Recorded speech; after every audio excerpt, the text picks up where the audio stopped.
오늘은 시편 40편 말씀 전체를 가지고 경고함이라는 제목으로 함께 말씀을 나누기를 원합니다. 우리 신앙에 많은 선배들 중에 제리 브리지스라고 하는 분이 있습니다. 이 제리 브리지스는 내비게이터 선교회라는 단체의 부총재를 섬기면서 많은 리더들을 훈련시키는 멘토 역할을 한 분입니다.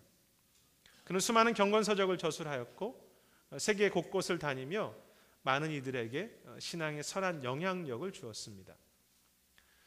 그가 쓴 책 중에 그 제목이 경고함이라고 번역된 책이 있습니다. 그런데 이 경고함이라고 번역된 책의 원래 제목은 Bookends of Christian Life입니다. 북엔드가 무엇인지 아시죠? 책장이나 책상 위에 책이 넘어지지 않도록 그 책을 옆에서 붙잡아주는 지지대 역할을 하는 것이 북엔드입니다. 한국말로 굳이 말하자면 책 버팀대, 책 지지대라고 번역될 수도 있지만 한국말로도 그냥 북엔드라고 합니다. 제리 브리지스는 평생 신앙의 훈련에 관심을 기울였던 분입니다. 그런데 자신과 리더들의 삶이 늘 쉽게 넘어지는 것을 보면서 그것이 안타까웠습니다.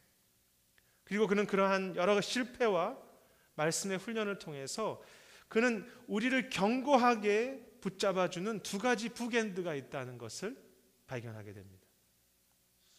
그 하나는 그리스도의 십자가의 의, 즉 복음의 약속이고, 또 다른 하나는 살아계신 성령의 능력이라고 했습니다. 즉 그는 하나님께서 죄 있는 자신을 끝까지 사랑하신다고 하는 그 십자가의 복음의 약속과 오늘도 성령의 능력, 즉 하나님의 손이 실제로 내 삶 속에 일하신다는 이 두 가지 북엔드가 우리를 견고하게 한다는 것이죠.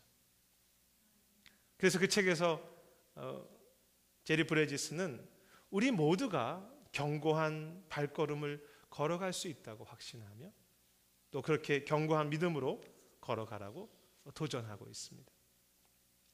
그리고 바로 그 견고함에 대한 이야기, 즉 잘 붙잡아주는 북엔드에 대한 이야기가 오늘 시편 속에 잘 드러나 있습니다. 오늘 시편은 다윗의 시입니다. 그런데 이 시편에 나오는 다윗의 삶의 현장은 그를 넘어지게 할 만한 일들이 너무 많은 곳이었습니다. 1절에 보면 그는 여호와를 기다리고 또 기다린다고 합니다. 많은 시간을 기다리고 또 기다릴 정도로 해결되지 않은 많은 문제들이 그의 삶 속에 있었다는 것이죠. 또한 2절에 보면 기가 막힐 웅덩이와 수렁이라는 표현이 등장합니다. 이 웅덩이와 수렁이라는 단어는 그곳에서 잘 빠져나올 수 없는, 헤어나올 수 없는 고통스러운 상황을 말합니다. 다윗은 왕이 되기 전에 사울 왕으로부터 참 집요한 공격을 받았습니다. 다윗은 그 광야와 비참함에서 벗어나고 싶었지만 벗어날 수 없는 웅덩이와 수렁이었습니다. 문제는 나중에 다윗이 사울 왕에서 벗어나 왕이 되었지만 그의 삶 속에는 여전히 적들이 많았고 심지어는 그의 아들과 사랑하는 신하들마저 그를 배신하고 반역하는 고통을 겪게 되지요. 그렇다면 다윗 자신은 문제가 없었습니까? 자신이 밧세바와 간음하는 큰 죄를 범한 후 살인까지 범함은 아니라 그것으로 인해서 큰 가정의 고통이 오게 되는 참 기가 막힐 범죄와 탐욕의 웅덩이와 수렁이 다윗 마음, 다윗의 삶 자신 속에도 있었습니다. 그래서 우리가 읽지 않았지만 12절의 말씀처럼 수많은 재앙이 나를 둘러싸여 있다고 하는 것은 어떤 과거에 있었던 일이나 어느 한순간에 찾아오는 그런 재앙과 어려움 정도가 아니라 다윗의 평생에 지속적으로 찾아오는 일이었습니다. 다윗의 삶 전체가 수많은 재앙과 수렁으로 둘러싸여 있었습니다. 흔들릴 수밖에 없죠. 여기서 우리가 기억해야 할 메시지가 있습니다. 우리 인생 속에는 좋은 일과 나쁜 일이 끊임없이 반복해서 다가오기 때문에 만일 우리가 기쁜 일이나 어떤 좋은 성과와 열매에 근거해서 내 삶이 견고해지려고 한다면 우리는 언제나 쉽게 넘어질 수밖에 없다는 것입니다. 우리의 건강이나 자녀들이 잘 되는 것, 안정된 물질과 직장, 그 수많은 지혜와 그 책들, 좋은 명예와 성공을 얻는 것, 나를 이해해주는 좋은 친구와 리더는 결코 우리 삶을 견고하게 붙잡아주는 북엔드가 될 수 없습니다. 그 모든 것들은 다 흔들리는 것들이지. 아니, 내 자신의 마음이 늘 흔들리지 않습니까? 수많은 재앙이 나를 둘러싸고 있습니다. 그런데 2절에 보면 다윗은 그러한 흔들리는 평생의 어려움 가운데 하나님께서 자신의 발을 반석 위에 두셨고 내 발걸음을 견고하게 하셨다고 고백합니다. 참 흥미로운 표현이지 않습니까? 흔들리는 수렁에 서 있지만 발걸음은 하나님 때문에 견고하다고 합니다. 다윗은 이 시에서 하나님만이 자신의 북엔드 견고함이라고 말할 때 그냥 듣기 좋은 표현으로 한번 그렇게 고백하는 것이 아닙니다. 다윗은 그 견고한 발걸음을 삶 속에서 때로는 작게 때로는 크게 실제로 경험하고 있는 것이죠. 이상하다. 분명히 내가 지금 수렁을 걸어가는데 하나님 때문에 내 발이 견고하다. 그래서 그 3절에 보면 자신에게 주신 그 믿음의 견고함 때문에 그는 새 노래까지 부를 정도라고 합니다. 직접 체험하니까 마음으로부터 새 노래가 막 흘러나오지. 그리고 5절의 내용은 그의 새 노래의 찬양의 절정이라고 말할 수 있습니다. 다윗은 고백하기를 여호와 하나님이여, 주께서 행하신 기적이 많고 우리를 향한 주의 생각도 많아서 누구와도 비교할 수 없다고 노래합니다. 저는 이 부분이 참 좋습니다. 우리를 향한 주의 생각과 계획이 너무 크셔서 그 누구와도 그 계획을 비교할 수 없습니다. 그리고 그는 계속 고백하기를 하나님의 은혜를 생각하고 널리 만방에 알리고자 하지만 너무나 많아서 다 셀 수 없다고 합니다. 다윗의 견고한 발걸음이 점점 더 커지고 있습니다. 그의 믿음이 점점 더 견고해지고 있습니다. 처음에 다윗의 믿음은 어려움을 이겨내는 정도의 견고함이었지만 점점 더 가슴 벅찬 마음으로 시련 중에도 하나님을 찬양하고 감사하고 아픔과 고통 속에서도 우리를 향하신 하나님의 그 생각이 크심을 널리 전파할 정도로 사역을 감당할 정도의 믿음의 발걸음으로 더욱더 견고해져 가고 있었습니다.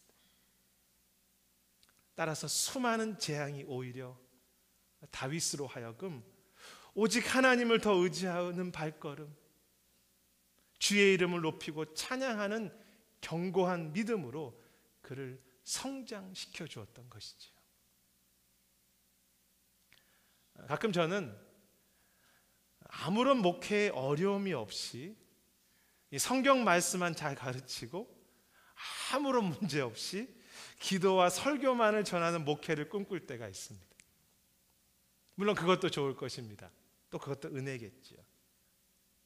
하지만 그러한 편안하고 문제없는 사역만을 제가 행한다면 좋은 교사가 되고 마음은 편할 수 있겠지만 거친 세상 속에서 우는 사자처럼 다가오는 바람과 파도를 이길 수 있는 믿음의 힘, 큰 견고한 발걸음은 얻지 못하지 않겠습니까? 거친 세상을 이기는 발걸음, 용사와 같은 견고한 발걸음, 그것이 하나님께서 우리에게 진정으로 주시고자 하는 참된 견고함입니다. 사랑하는 여러분, 수많은 인생의 재앙과 고통이 다가올 때마다 오히려 그것을 하나님이 주시는 견고한 발걸음을 훈련하는 기회로 믿고 우리를 향한 주의 생각과 계획이 크심으로 인해서 더욱더 견고한 믿음의 용사들이 되는 은혜가 우리 모두에게 함께 하시기를 주의 이름으로 축복합니다. 기가 막힐 그 수렁이에 서 있지만 나의 발걸음은 용사처럼 더욱 견고해졌습니다. 그렇다면 다윗은 시련 속에서 어떻게 이러한 믿음의 견고함을 체험할 수 있었습니까? 오늘 말씀의 중요한 핵심입니다. 오늘 시편에 보면 우리는 그 제리 브레지스의 두 가지 북엔드처럼 다윗의 두 가지 북엔드를 살펴볼 수 있습니다. 그 첫 번째는 하나님의 선하심을 믿으며 하나님이 다윗을 인도하시도록 멈추어 서서 기다리는 것입니다. 1절에 보면 다윗은 하나님을 기다리고 또 기다립니다. 그런데 여기서 이 기다림이라는 히브리어 단어 카바는 그냥 체념하고 기다리는 것을 말하지 않습니다. 그 기다림은 하나님의 선하심을 믿기에 그분이 일하실 수 있도록 멈추어 서서 소망 속에서 기다리는 것을 말합니다. 하나님이 앞서가게 하는 거죠. 그래서 다윗은 언제나 모든 상황 속에서 자신이 먼저 앞서기보다는 하나님의 인도하심을 기다리며 기도하는 일을 행합니다. 하나님이 일하실 수 있도록. 그래서 13절에 보면 그는 또 문제가 닥쳐올 때 하나님의 은총과 도우심을 기도하지요. 그리고 이 시편의 마지막 17절에도 그는 하나님이여 지체하지 마옵소서라고 그렇게 엎드려 기도합니다. 따라서 이 시편 40편 전체는 1절에 소망의 기다림에서 시작해서 17절에 기도의 기다림으로 맺어집니다. 다윗은 하나님이 지금 그를 이끄시고 계시며 하나님의 손으로 자신을 인도하신다고 믿었기 때문에 아침마다 밤마다 순간순간마다 하나님을 기다리고 또 기다리는 것이죠. 그것이 다윗의 견고함 북엔드였습니다. 우리는 조금만 뒤에 물러서면 됩니다. 주님이 한 발자국만 앞서게 하시면 돼요. 이번 주 이 말씀을 준비하면서 기다리고 기다린다는 부분에 참 많은 은혜가 되었습니다. 저는 하나님의 인도하심을 알기는 하지만 잘 못 기다릴 때가 많습니다. 그래서 내 감정이 느끼는 대로, 내 판단과 생각이 드는 대로, 내 염려가 이끄는 대로 내가 앞서서 반응하고 행동하려고 합니다. 그렇게 될 때 내 자신이 늘 흔들리는 것이죠. 감정에 흔들리고 상황과 사람 때문에 좌지우지되고 내 판단이 가벼워지고 속습니다. 하지만 다윗은 한 발자국 물러서서 하나님을 기다리고 또 기다립니다. 그에게 왜 속상한 일이 없으며 감정적인 어려움이 없으며 적들과 미래에 대한 두려움이 없었겠습니까? 그도 사람인데요. 하지만 그것을 붙잡고 자신이 앞서 나가면 흔들릴 수밖에 없다는 것을 너무나 잘 알기 때문에 하나님을 믿고 기도함으로 그의 감정과 두려움과 하루하루를 하나님께 맡기는 것이죠. 그 결과 하나님은 다윗이 견고하게 설 수 있는 힘을 주셨습니다. 한 발짝 물러서면 힘이 생깁니다. 제가 미약하지만 하나님이 일하실 것을 기다리는 훈련을 통해서 배우고 체험한 것은, 하나님은 그를 기다리는 자, 소망으로 기도하는 자에게 반드시 이해할 수 없는 흔들리지 않는 힘을 주신다는 것입니다. 물론 기다린다고 해서 늘 좋은 상황과 결과가 오는 것은 아닙니다. 하지만 하나님은 분명히 언제나 견고하게 붙잡아 주셔서 환난 중에도 수치를 당치 않게 하시고, 시련을 이길 힘을 주시고, 사랑할 수 있는 힘, 감사할 수 있는 힘을 주시는 것을 경험합니다. 저는 이 다윗의 첫 번째 북엔드, 즉 그 하나님의 인도하심에 대한 기다림과 한 발짝 물러서는 그 기도가 앞에서 살핀 제리 브레지스의 한쪽의 북엔드, 성령의 능력과 연결된다고 생각합니다. 제리 브레지스는 그 성령의 능력이라는 한 항목에서 우리는 내가 생각하는 방향으로 늘 앞서서 살아가려 하는 자기 의존적인 성향이 강하다고 말했습니다. 그래서 언제나 하나님과 성령께서 일하시기 원하시는데 우리는 그것을 기다리지 않는다고 안타까워했습니다. 지금도 일하시지 않습니까? 기다리지 않는 것입니다. 기대하지 않는 것이죠. 하지만 그는 강조하기를, 하나님은 모든 것, 즉 우리가 평가하기에 좋은 것, 나쁜 것이든 좋은 모든 상황, 모든 사건들을 다 합력하여서 결국 유익하고 선하게 만드시는 하나님이라는 사실을 놓치지 않아야 한다고 했습니다. 그것이 성령의 능력이 있죠. 모든 것이 합력하여 선하게 만드시는 하나님의 능력이 있습니다. 저는 깊이 동의합니다. 따라서 우리가 하나님을 믿고 그분이 일하시도록 그분의 손에 맡겨드릴 때 우리의 삶에 선한 일이 일어나고 우리의 삶이 견고한 삶이 됩니다. 사랑하는 여러분, 하나님의 선하심을 신뢰하며 그분의 인도하심을 기다리고 그분의 손에 부탁하는, 내가 앞서기보다 한 발짝 물러서서 주님이 앞서게 하는 그 기다림의 훈련이 우리 속에 건강하게 지속되시기를 소망합니다. 그때 우리는 그 훈련하다가 넘어지더라도 하나님은 그 보이지 않는 손으로 그 실패하는 과정과 불완전한 우리를 붙잡아 주셔서 흔들리지 않는 견고한 발걸음이 이런 것이구나라고 경험하게 하시고 우리로 감사와 찬양할 수 있는 그런 은혜를 주실 것입니다. 내가 여호와를 기다리고 기다렸더니 나의 발을 경고케 하셨나이다. 그렇다면 다윗이 견고한 믿음을 가질 수 있었던 두 번째 북엔드가 무엇입니까? 그것은 8절에 나와 있습니다.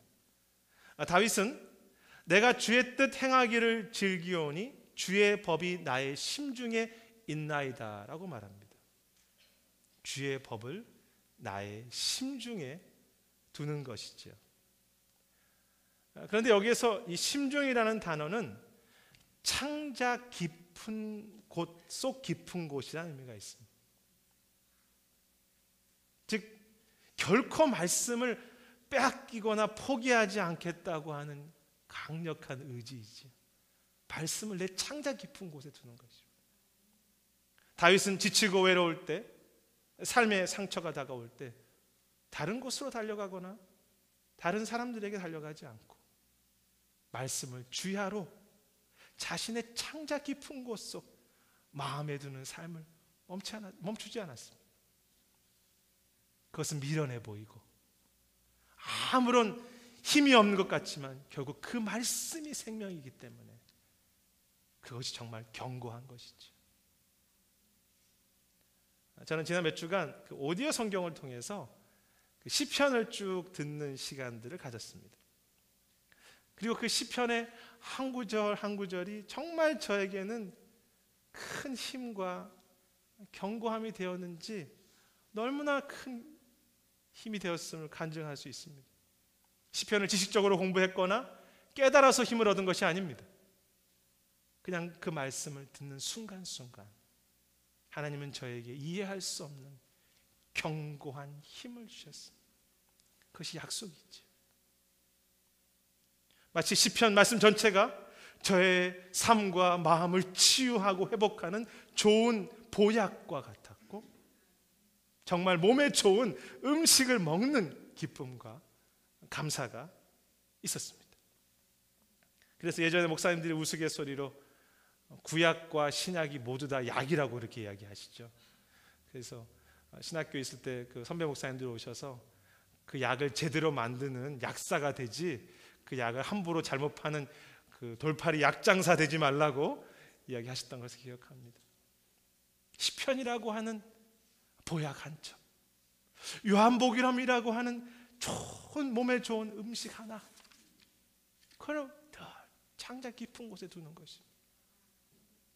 저는 여기 계신 우리 성도님들이 이미 그 말씀으로 인해서 주어지는 그 회복, 또 견고함의 힘을 경험하고 있고 이 훈련을 행하시고 계시다고 알고 있습니다.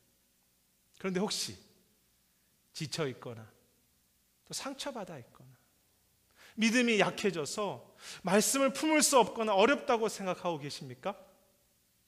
다시 그래도 말씀을 품으십시오. 말씀을 심중에 품고 또 품으십시오.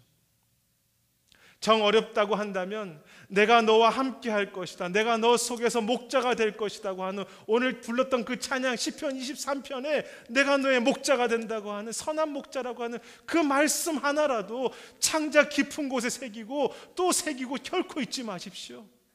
여호와는 선한 목자시니 부족함이 없다.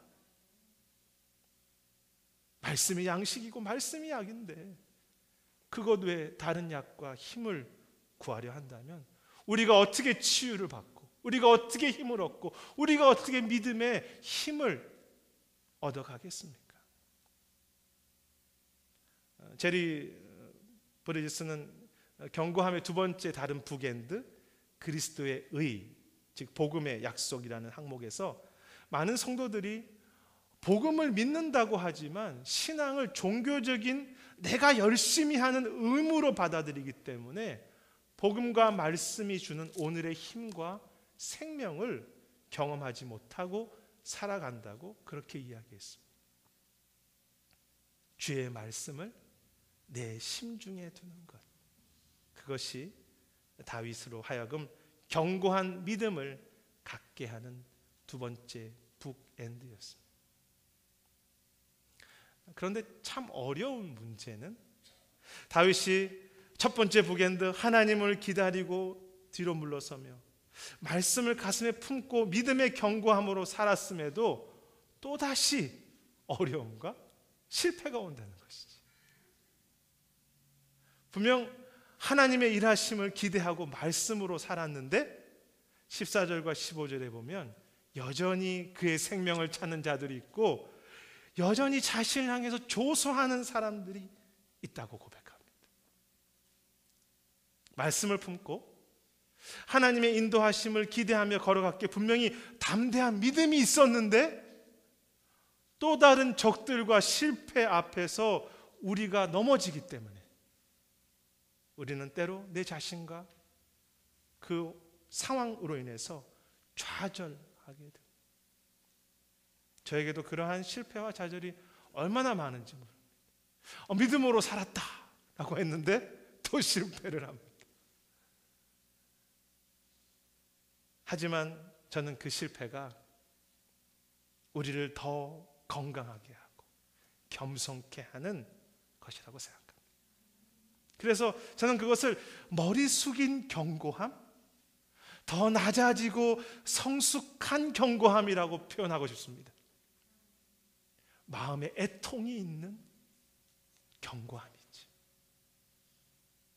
한 가지 감사한 것은 하나님을 기다리고 그 말씀을 품고 살 때 다시 또 이렇게 실패할 수 있지만 잠시 흔들릴 수 있어도 곧 오히려 더 겸손히 하나님을 기다리려고 하고 하나님의 말씀을 더욱 품으려고 하는 삶을 살게 된다는 것입니다. 실패 앞에 갈등하고 시련 앞에 방어하는 시간이 점점 줄어지는 것이죠. 같은 믿음의 시련과 또 다른 실패 앞에서 어떤 이들은 그것 때문에 흔들리지만 말씀을 창자 깊숙이 심고 살아가는 믿음은 그 실패 때문에 오히려 더 낮아지고 더 하나님을 깨닫게 되고 더욱더 견고해집니다.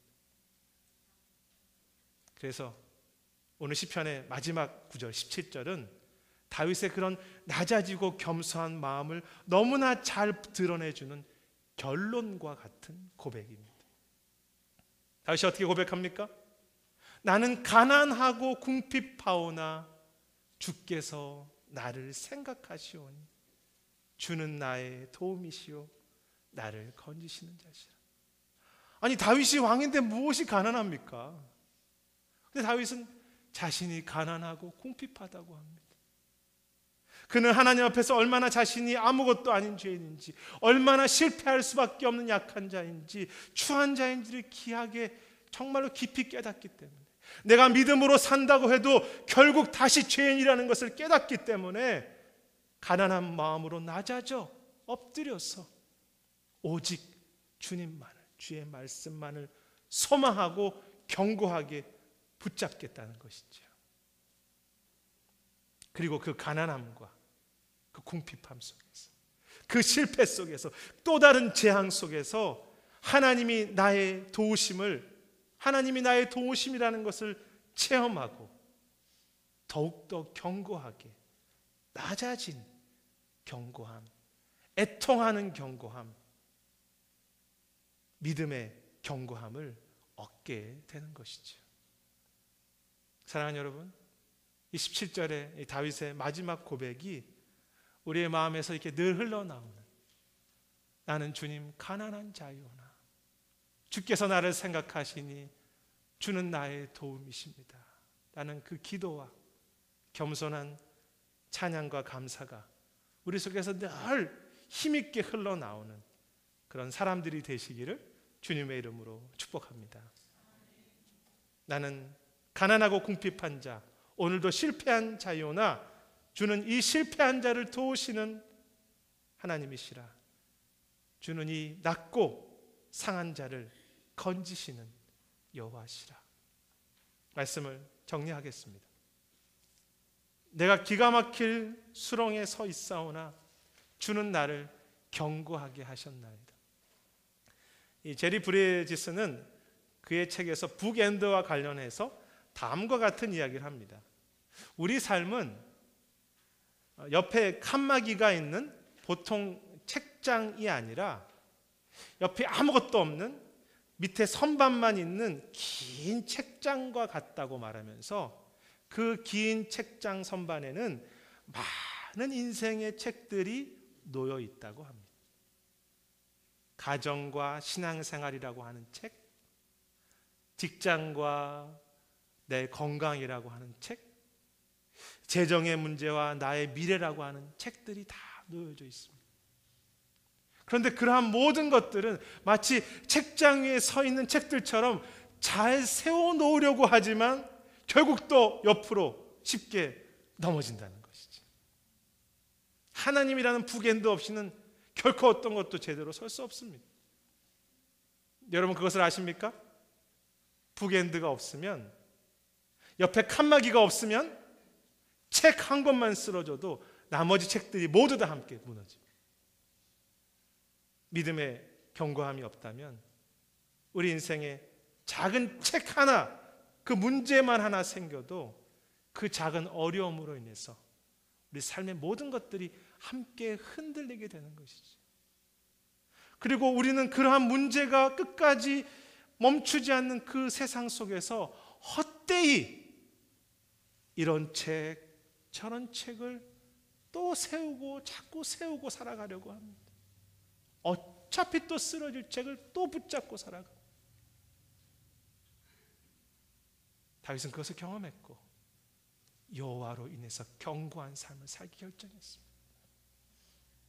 우리는 다윗의 고백처럼 끊임없는 수렁과 웅덩이, 우리를 둘러 진치는 수많은 재앙들 속에서 살고 있습니다. 흔들리는 책들이. 하지만 그 흔들리는 수렁에서도 하나님은 우리의 발걸음을 오늘 경고케 하고 계십니다. 아니, 그런 아픔과 고난이 있기 때문에 우리에게 세상을 이길 수 있는 용사와 같은 힘 있는 견고함을 터주시고, 믿음 속에 실패할 때 지극히 겸손한 낮은 견고함도 우리에게 주십니다. 첫 번째 북엔드, 내가 기다리고 또 기다렸더니 나의 발걸음을 견고하게 하셨다. 하나님의 선하심을 믿고 날마다 그분의 인도하심을 맡기고 한 발짝 뒤로 물러서서 기도하며 따라가십시오. 그의 이끄심이 선하십니다. 두 번째 북엔드, 주의 말씀을 나의 심중, 나의 창자 깊은 곳에 두십시오. 어떤 풍랑과 실패 속에서도 주의 말씀은 우리 창자 속에서 심겨진 그 말씀은 우리로 살게 하고 우리를 든든히 붙잡아 주실 것입니다. 우리는 약하고 우리는 가난하지만 모든 것을 선하게 이끄시는 하나님께서 우리 삶을 가장 견고하게 선하게 이끄실 것이며, 시련을 이길 힘을 주실 것이며, 수렁과 같은 이 땅을 살지만 우리를 붙잡아 주셔서 주의 이름을 온 땅에 전하는, 열방에 전하는 사명의 견고한 발걸음으로 이 땅의 많은 힘든 자들을 위로해주고 치유해주고 감싸주는 섬김과 소망과 중보 기도자의 견고한 발걸음으로 우리 인생을 그렇게 인도하실 것입니다. 그 견고함을 날마다 넉넉히 경험해가는 저와 여러분과 우리 교회의 미래가 되시길 주님의 이름으로 축원합니다. 기도하겠습니다. 주님, 우리 인생이 무엇입니까? 아무것도 아닙니다. 내가 세우려 하지만 세울 수 없는 인생이라고 주께서 말씀하셨고, 우리의 연배가 다르지만 그 연배 속에 맞는 그 실패의 경험들을 갖고 있습니다.